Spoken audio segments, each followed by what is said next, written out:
Olá, está começando mais um programa Câmera Aberta e hoje vamos entrevistar a Nina Ramalho. Ela é funcionária pública. A Nina, perdeu no dia 6 de maio de 2007 num acidente de carro na Epitácio Pessoa, aqui em João Pessoa, o pai, o tio e também o primo. O acidente foi causado por João Paulo Guedes Meira, condenado a 32 anos por dirigir sob efeito de álcool e avançar os sinais vermelhos ao longo da Epitácio Pessoa e considerando-se assim um crime doloso a esta família. Nina, seja bem-vinda. Obrigada. Relata pra gente como foi esse acidente para a gente depois começar a dizer algumas coisas sobre esse fatal acidente. 4 membros da família, 3 a óbito, né? 3 a óbito. Então, eu já nem começo chamando de acidente, que eu chamo de crime. Certo. Né? O crime foi cometido por João Paulo Guedes Meira, sob efeito de álcool, em alta velocidade, avançou o sinal vermelho, vinha avançando vários sinais vermelhos pela Epitácio Pessoa, a principal avenida da nossa capital, e, infelizmente, colidiu com o carro que vinha meu pai, meu tio dirigindo, junto com 2 filhos do meu tio.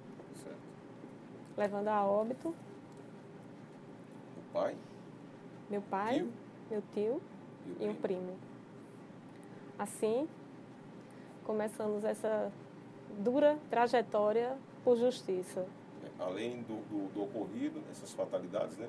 E depois esperar o julgamento da pessoa, né? Que também, por uma falha nossa, do Brasil, acredito, a demora, a lentidão da justiça, que por si só já é uma injustiça, né? É difícil. O que sobreviveu, ele é o que teu? Primo. Primo. Roberto Neto. Tá, ele pôde depois relatar alguma coisa do que viu? Sim, ele ficou todo o tempo lúcido dentro do carro, preso às ferragens, vendo toda a cena, né? Meu pai falecido, meu tio, que é o pai dele, ainda respirou por quase 5 minutos, e ele preso nas ferragens. O irmão falecido, ele sabia que ele tinha falecido. Não é fácil. É uma situação muito desesperadora, triste, porque você está ali vivo num acidente causado por outra pessoa. Ele não sabia até aquele momento, estava embriagado, né? Que podia ser um acidente comum, né? Mas vendo ali aquelas pessoas suas, né? Da família. E acidente comum, realmente, é como eu digo, se fosse um acidente comum, até comum... como é que eu vou dizer, pela velocidade, pelo estado Exato. que ficou o carro, já se via que não era uma coisa de acidente, né? Porque o carro, se você olhar a fotografia do carro, é impressionante, porque destruiu o carro. E graças a Deus que Neto ficou, porque ninguém sabe até hoje como ele sobreviveu. Aí eu falei assim, um acidente comum, que a pessoa que é acidentada, ela perde noção de tempo, de espaço, está ali naquele desespero, não né? Sabe, né? Mas, na verdade, ocorrido. Foi acidente causado pela irresponsabilidade levada aí através da bebida, né? Do álcool. E Neto, o que é que disse depois? O que ele falou depois do acidente para vocês? Ele passou 6 meses na cadeira de rodas. 6 meses. Depois, quase 2 anos fazendo fisioterapia. Né? E a única coisa que eu perguntei a ele, porque é um assunto muito doído, né? Foi se meu pai viu. E ele me relatou que meu pai vinha calado no carro, coisa que era raríssima. Meu pai era muito animado. Mas que Matheus, que é o irmão dele, meu primo, com 16 anos, viu e gritou o carro e não deu tempo de terminar a frase. E dali... Eles vinham de onde, Nina? Meu tio vinha da casa de minhas tias, estava assistindo o jogo na casa delas, com a esposa, com a Ana Paula, e com mais um filho, Vitor e Matheus. Roberto Neto ligou, pai, vem me buscar, que ele estava na casa da noiva, em Intermares. Então, meu pai foi, pegou Neto na casa da noiva, vinha com o Matheus dentro do carro. Pegou Neto e parou numa lanchonete que ficava antes do sinal, pegou meu pai, que estava nessa lanchonete, e arrodeou o quarteirão. Então foi assim, de impressionar, porque fazia só meia hora que eu tinha falado com meu pai. Por telefone ou pessoalmente? Por telefone. Por telefone. Por telefone. E eu estava com o Chuca às 6 horas da noite. Uhum. Poderia vir mais alguém nesse carro? No carro do meu tio? Sim, sim. Ana Paula foi deixar eles na casa das tias e desceu com os 2 filhos. Iam os 2, né? Ia Vitor. Aí Matheus disse, Vitor, fica com manhã que eu vou com o painho. A idade do teu pai? Meu pai tinha 54 anos. O teu... 49, meu tio. E teu primo? 16. 16. Mas 16. Neto hoje está com sequelas? Não, Neto hoje, ele está bem, ele botou uma placa na coluna. Os movimentos dele hoje é graças a essa placa que ele colocou na coluna. Uhum. Hoje ele está fisicamente bem. Qual foi o horário, Nina? 10 horas da noite. 10 da noite, né? Quer dizer, não tinha tanto movimento aí para as pessoas, né? Pois é. Mas até tinham, assim, o movimento porque 10 horas num domingo à noite ainda é dia, praticamente. Uhum. Né? Tem um anestesista do Hospital de Trauma que João Paulo ia pegando o carro dele no sinal, 2 sinais antes, em Tambaú. Ele avançou o sinal e ia batendo no carro desse anestesista. Uhum. E ele desviou, o anestesista desviou e subiu a calçada. E ele já passou ali, cruzando o sinal vermelho. Cruzou do posto 99 e cruzou o do crime. Uhum. Foi o mesmo local que também levou a óbito a doutora Fátima Lopes, né? O mesmo local, só que João Paulo ele vinha sentido Tambaú Praia Centro e o de Fátima Lopes Centro Praia. Mas o local o semáforo o mesmo. O mesmo, né? O mesmo. Como a família... Pode falar.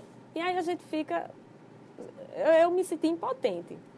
Vou lhe dizer que eu me senti impotente, porque depois de um crime bárbaro daquele, no mesmo local, do mesmo jeito, uma pessoa embriagada, em alta velocidade, cruzando o sinal vermelho, é como se a gente não tivesse uma forma de dizer, pare, isso pode acontecer de novo. Né? E depois de Fátima Lopes, você viu que teve Raiz e Ronaldo praticamente do mesmo jeito. Muitos casos. Eu acho que a penalidade para quem dirige embriagado deve ser cassação imediata da carteira. João Paulo, ele, em julho, quer dizer, 2 meses após o crime, ele teve a habilitação renovada. Mesmo processo rolando na justiça? Mesmo processo. Uhum. Nina, como a família recebeu esse julgamento que tivemos agora há pouco de João Paulo? É um alívio, no sentido de justiça. Uhum. Porque além da gente lidar com a dor da saudade, nós passamos esses 5 anos e meio lutando por justiça. Então era uma constante. Uhum. Acordava, anoitecia, toda hora, todo instante, é um processo, é um habeas corpus que ele pediu, é no superior, é no TJ, é no Supremo. Então a gente não tinha tempo de sentir saudade. Na verdade... Era sofrimento constante, né? Era um sofrimento constante por justiça. Como eu costumo dizer, nunca passou na cabeça de nenhum de nós o sentimento de vingança. Nunca. Uhum. Nunca mesmo. Até porque eu acho que quem bota e quem tira a vida é Deus. É Deus, exatamente. Isso aí. Mas, como é que eu vou aceitar que uma coisa errada, ela passe despercebida? Exato. Né? E então, daquele momento, que eu tenho certeza que se meu pai tivesse vivo e fosse o contrário, como os filhos de Chuca e Ana Paula também, se fosse o contrário, eles não desistiriam. Teu pai... É essa força. Seu pai, ele trabalhava com o quê? Funcionário da universidade. Universidade Federal do Paraná, né? E teu tio? Técnico. Meu tio ele pediu demissão voluntária da Caixa Econômica e tinha um transporte. Ele trabalhava com van. Uhum. Né? E depois ele foi ser gerente de um supermercado. Na época do crime, ele era um gerente de supermercado. Pessoas, também, sem esquecer, o mais novo, que Nina está com a blusa aqui, né, com a foto deles, né? Pessoas com projetos de vida, né? Todos. E, de repente, Mateus o maldito estudando. álcool. estudando, gostava de tocar violão. Ele foi quem trouxe o Le Parcours para aqui, para João Pessoa. Estava a todo vapor de vida. E aí, de repente, alguém que acha que pode, né, dirigir em alta velocidade, bêbado, tira a vida. E como foi que avisaram vocês? Como esse momento é triste. Como chegaram a dizer o que aconteceu? Como foi a preparação? Como eu lhe falei, eu tinha falado com meu pai pouco tempo antes. Nós passamos 42 minutos no telefone. Porque minha relação com o meu pai era de amigo, irmão, pai, filho. Éramos muito ligados. Meu tio também, que eu fui criada por minha avó, a mãe do meu tio. Então ele também era meu pai. Era como se tivesse, vamos dizer assim, que a gente usa muito na linguagem de hoje, quando a pessoa da família morre e a gente tem uma conversa antes da morte, né? Está se despedindo. E aí parecia que era uma despedida. Porque as palavras dele, né? Foi uma despedida. Então, 10h20 da noite, eu recebi uma ligação de uma namorada do meu pai. E quando eu vi o telefone, o nome dela, eu já estranhei. Porque quando eu falava com ela, era por intermédio do celular do meu pai, nunca direto. E eu já atendi perguntando o que foi. Foi o que houve. Parece que seu pai foi atropelado. Não. Nunca. E aí, já fui, desliguei e já fui trocando de roupa. Meu esposo, vamos para o hospital de trauma, que meu pai foi atropelado e vai para lá. E ligando. Eu acho que devia ter mais de 100 ligações no telefone do pai. Porque comecei a ligar. Quando eu passei por uma lombada, meu telefone tocou de novo, era ela dizendo que não queriam deixá-la ver painho. E dali, eu já... Percebeu que estava muito Eu já estava aquele sentimento ruim, né? Que a gente era muito ligado. E painho nunca deixou de atender meu telefone. Nunca. Não deixaria de atender. E aí eu fui pro trauma. Mesmo assim, na esperança dele chegar na ambulância. E quando eu cheguei no trauma, Ana Paula vinha saindo de dentro do trauma. Quando eu cheguei, ela disse... Eu sabia que foi que houve, Ana? O pai está atropelado. Ela disse, não, os meninos estão vindo aí, vem tudo de ambulância, o Neto já chegou. Sentamos eu e ela e ficamos sentadinha, numa palavra.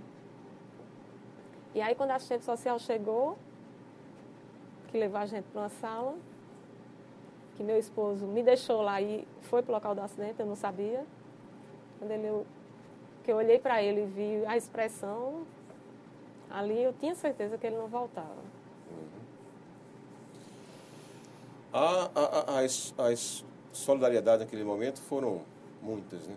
A família querida. Eu não tenho como agradecer até hoje todo o apoio que nós tivemos dos amigos, da família, da imprensa, que todo momento caminhou do nosso lado, que foi uma trajetória... E também as cobranças, né? Difícil, muito difícil, porque quando decidimos lutar por justiça, você sabe que é um caminho espinhoso.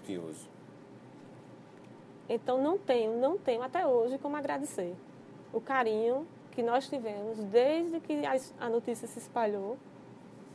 Inclusive o meu primo teve a ajuda de várias pessoas para poder implantar a prótese na época. Sim. Então foi solidariedade. Total. Tirada das palavras, né? Nina, eu não sei por que não existem mais leis severas com relação a esse tipo de crime, né? Porque os números são alarmantes no dia a dia, né? Está aqui conversando, de repente, São Paulo, Rio, diversos acidentes irresponsáveis, né? Por que as autoridades não tornam mais leis mais firmes e fortes para esse negócio? Inclusive, as estatísticas, você vê, cai um avião, fica aquela comoção geral. Exato. As estatísticas é de um avião por dia no Brasil, em crimes de trânsito. Olha só, que absurdo. Hoje, existe um site, nãofoiacidente.com.br, que a gente está colhendo assinaturas. Foi criado por Rafael Baltresca, que perdeu a mãe e uma irmã num crime de trânsito. E ele criou esse site para endurecer as leis de trânsito. E aí precisa de 1.300.000 assinaturas. Já vão em quantas? 800 e poucas mil. Ah, falta muito pouco. Pouco. Então, daí para endurecer, porque é um absurdo. Absurdo. E eu digo também que o caso da gente foi uma evolução muito grande. Porque de um crime culposo, que seria pagar a cesta básica, hoje o assassino da minha família está preso. Então, a justiça é falha? É. Pela demora, né? Pelas leis que são brandas. Não é culpa, é culpa do sistema em geral. Né? Aqui a gente não tem o que reclamar. Foi feito. Mas foi uma demora. Mas também vale a pena. Vale a pena lutar. Você não pode desistir de uma coisa que é um direito seu. Eu não ia contra João Paulo, eu ia contra o assassino da minha família. A justiça que eu queria não era para a pessoa, entendeu? Era porque aquela pessoa praticou um crime e tinha que pagar por isso. Exatamente. E foi por isso que lutamos. Nina, eu vou fazer uma pergunta aqui, mas eu tenho que fazê-la. O que ficou de experiência para você e a família no tocante às irresponsabilidades no trânsito? Com todo esse sacrifício de perder a parte da família. O que ficou de experiência nesse caso? Eu vou lhe dizer que antes, até eu tenho comentado sempre, antes disso, eu já tinha muito medo de trânsito, porque nós perdemos um primo há 20 anos atrás, porque um taxista avançou um sinal e matou. Ele vinha de moto, trabalhando. Então, a gente já tinha esse receio de trânsito. Né? Já estava dentro da nossa família. Ia acontecer de novo. Então, a lição, a grande lição é essa, de passar, que as pessoas tenham consciência do tamanho do sofrimento, que é um estrago numa família inteira. Eu escutei uma vez de alguém que disse que, na verdade, botaram um recado para mim: deixa a família de João Paulo em paz. E eu respondi apenas que bom que ele tem família, que a família tem ele, que a gente não tem mais. Que eles sofrem, eu acredito, sofrem, mas ele está ali. Está preso, mas está ali. E a gente? Que tem que ir para o cemitério, se ajoelhar e rezar. E sempre está com o cavalo vazio, né? Ao lado. Você tem ideia do vazio que é? E bota vazio nisso. Natal, Ano Novo, no dia a dia. E lembrar de frases, né? Lembrar do legado do pai. Meu pai dizia: minha filha, se te faz feliz. São coisas que, sabe? A morte, ela é muito complicada. Né? Mas você aceita. Exato. Mas quando é uma proporção dessa, não tem como aceitar. Vai sempre existir aquilo de dizer assim: e se João Paulo não estivesse ali? E se Coronel Paulo Sérgio, que está fazendo um trabalho brilhante no BPTran, com certeza. E eu digo a ele: queria eu, Paulo Sérgio, numa esquina antes. Porque câmeras de filmagens nas avenidas são interessantes, são, mas tem que ter aquela ostensiva o tempo todo, como o coronel faz, né? Tem que ter, porque a câmera, eu acho um recurso fantástico. Também. Para registro, né? Para registro. Mas tem que ter, por mim, teria uma blitz em cada saída. Porque olha que absurdo, todo dia eu estou lendo o resultado dessas blitz. Não sei quantos bêbados, não sei quantos com habilitação vencida, documentação atrasada. Minha gente, isso é falta de responsabilidade. Como eu posso dizer, não, mas ele era uma pessoa boa? Que boa, se você não se preocupa com a vida do seu irmão. Porque quando você sai de casa, não é só a sua vida. É a vida que você deixou em casa esperando. É a vida do outro que está no carro, inocente. E aí você começa a beber, a beber, a beber, a beber, a beber. e pega seu carro e não sabe o que faz. Porque você não tem mais controle daquilo. Uhum. E aí vocês começaram, até naturalmente, a participarem de entidades ligadas a esses crimes, né? Tem uma tua tia, Ana Paula, do Manjador. Já esteve aqui no Manjador. Como é que está esse Então, pessoal? o grupo Manjador, ele foi criado por Hipernestre, que é a mãe de Ariane, que também é uma lutadora, porque também é um absurdo o caso dela e de tantos outros que está aí na impunidade. Muitos casos que eu não entendo como chega. A quantidade de recurso, né? De protelação. E Hiper criou o grupo Mães na Dor. Que Mães na Dor, mas tem mães, tem filhos, tem irmãos, tem irmãs, como é o caso de Rosângela, irmã de Ronaldo. Exato. Então, é uma forma de suporte. Eu digo que quando alguns do grupo eles estão bem caídos, a gente liga para Hipernestre, né? E ao contrário também, que Hiper é aquela guerreira. O que mas ela que fez, sofre. Que sofrem. Eu entrevistei aqui a tua tia, a Ana Paula, no mesmo dia. A mãe daquele rapaz que foi assassinado lá em Maguaribe, a senhora, esqueci o nome dele agora, e também mestre, né? As três aqui... De Everton. Exato, a mãe de Everton. Mas realmente é muito sofrimento, muito sofrimento. É muito. Agora as pessoas dizem, não, mas aí foi com uma pessoa bem distante lá do bairro tal, então foi uma pessoa rica, então foi uma pessoa tal assim, mas não esquece que também ele pode ser a vítima e tem família também. E como a gente diz assim, foi a minha. Não foi comigo, tudo bem, né, dizem? Não foi comigo. Que sofrimento aquele, mas só. Mas não, eu acho que a sociedade ela tem que rever os conceitos.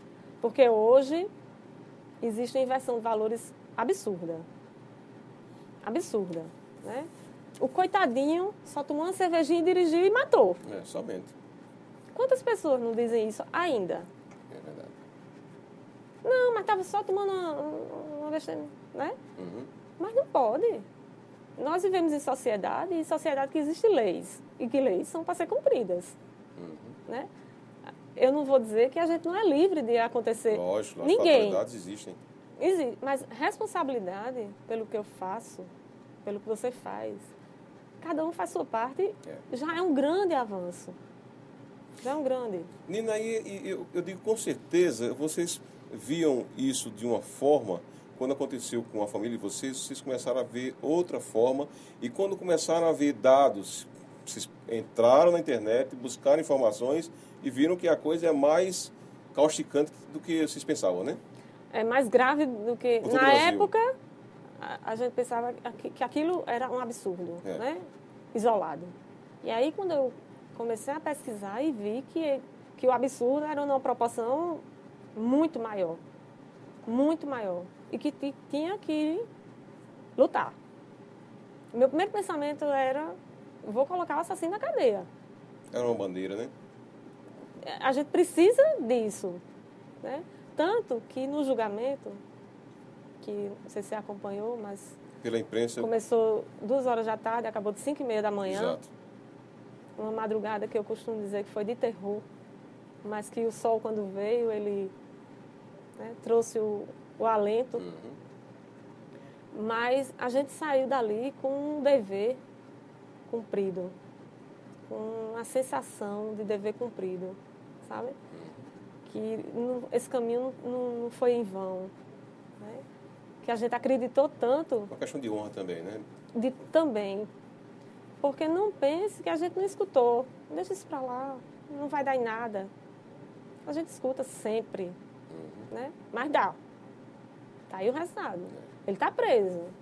E espero que as pessoas que continuam bebendo e dirigindo sigam o exemplo. Que a Paraíba agora criou uma jurisprudência, que foi o primeiro caso. Primeiro caso, foi? Aqui na Paraíba, em crime doloso, em acidente de trânsito. Como vocês veem hoje a conhecida, vamos dizer assim, lei seca, né? Bebidas nas BRs, nas margens das BRs, como vocês estão vendo essa situação? Então, é um avanço, mas eu vejo falhas. Por quê? Porque pega o bêbado, paga a fiança e vai embora para casa. E se mata. Essa é a realidade. Né? Eu bebo. Eu tenho dinheiro, eu pago a fiança e vou embora para casa. Então, precisa de endurecer. Precisa. Mas é um avanço. Porque se você olhar, 5 anos atrás, nem isso tinha. Alguém matasse no trânsito foi uma fatalidade. Estava bêbado, fatalidade. Livrava o flagrante, né?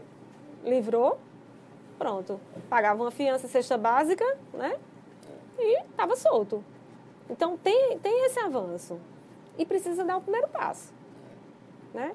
Eu espero que daqui a alguns anos a gente não saia na rua e ainda não encontre bêbados. Porque eu ainda encontro.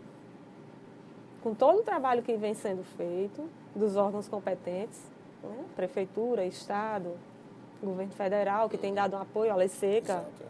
que já tem um olhar, né? A presidenta Dilma, eu vi que ela está apoiando o Não Foi Acidente também. Tá, né?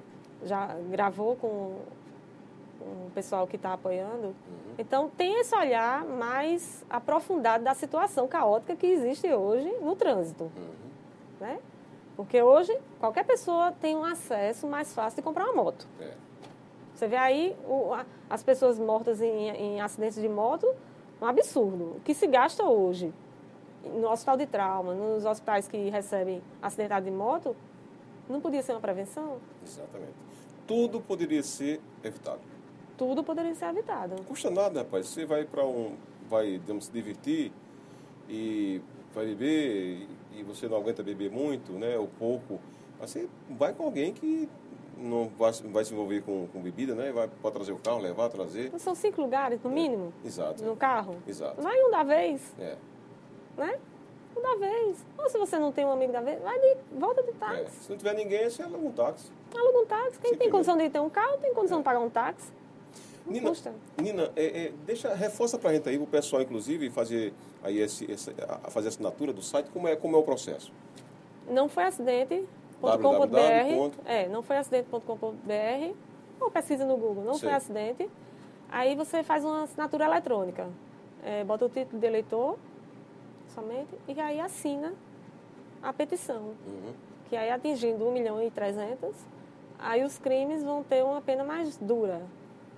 Não do jeito que é para ser, mas um avanço. Mas é interessante, porque hoje os tribunais no Brasil, eles já estão vendo crimes de trânsito como caso doloso. Com intenção, é o crime com intenção de matar, é a culpa, assumir a culpa, assumir o risco. Né? A partir do momento que o elemento sabe que a bebida alcoólica deixa as suas reações, vamos dizer assim, movimento do corpo, né?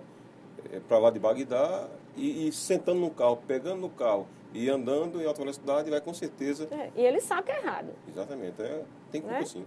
Tem culpa. É a mesma coisa, eu estou aqui com a arma, eu puxo a arma, é uma roleta russa, tem bala, se tiver, pronto. Mas eu assumi. É verdade. Que mensagem você deixa para a população, dos que bebem, não bebem, e também para as famílias, que às vezes... Tem casos, lógico, que a família não quer que a pessoa beba, mas o camarada gosta de beber, gosta de dirigir e vai provocar acidente. A tendência é essa, né? A tendência é essa. E sofre. E hoje, graças a Deus, está na cadeia. Mas a mensagem que eu deixo, para quem está sofrendo, é de luta. Não desista de lutar. Isso aí demora 1 ano, 2, 5, mas acontece. A justiça chega. E para quem tem alguém em casa que bebe e dirige, procure ler os sofrimentos de quem tem uma vítima em casa. E mostre a pessoa que bebe e dirige. Porque a dor é grande. A dor é grande. E eu vou aqui também reforçar, até, desculpe ter interrompido, reforçar. Você quiser aí fazer uma pesquisa, saber a gravidade do assunto, você vai no Google, bota lá, acidente, dados provocados por acidentes por álcool, por cachaça. Né? Ou então você vai no YouTube, tem muitos vídeos aí, você bota acidentes causados por embriaguez. Você vai ver... Os vídeos do YouTube é impressionante. E tem os vídeos de campanha, né? As campanhas que são feitas, principalmente fora, porque no Brasil é que acontece isso, mas fora as leis são rígidas demais. Nos Estados Unidos, se você não pode beber, você tem que botar num saquinho, né? No meio da rua, né? Você tem que botar um saquinho. Não pode. Não pode. Nos Estados Unidos, o garçom que serve, ele pergunta se está dirigindo. Na Europa tem, eu não estou lembrada o local, mas na Europa tem uma lei que se eu sou seu acompanhante e você está dirigindo e eu permitir, eu pago também. Que bom. Olha aí, governantes, nossos deputados, Não que é? tal criar uma lei baseada nessas experiências das nações? São várias experiências. Uhum. Nós temos aqui em Santa Rita, a ONG ETEV, que é Luiz Carlos, que é um cidadão comum, que está mudando o perfil do trânsito em Santa Rita. Ele sozinho, ele vai lá e pinta uma faixa de pedestre. Ele para os motoristas e mostra e conscientiza com os panfletos que ele faz. Um cidadão comum. É. Nina, obrigado pela entrevista. Eu que agradeço. Infelizmente, nessa situação, mas serve também, infelizmente, né, de alerta para a população. Muito obrigado. Eu que agradeço. Que Deus conforte toda a família, vocês, né? E vocês também vão, com certeza, ajudar muita gente também para que isso não mais ocorra, né? E se for dirigir, não beba. Não beba. E parabenizar aqui, nesse finalzinho do programa, o Tenente Coronel Paulo Sérgio, do BPTran, por esse trabalho excepcional. Continue assim e toda a sua equipe. Obrigado mais uma vez. Tudo de bom. Obrigada também. A você também, o nosso muito obrigado. Até o próximo encontro.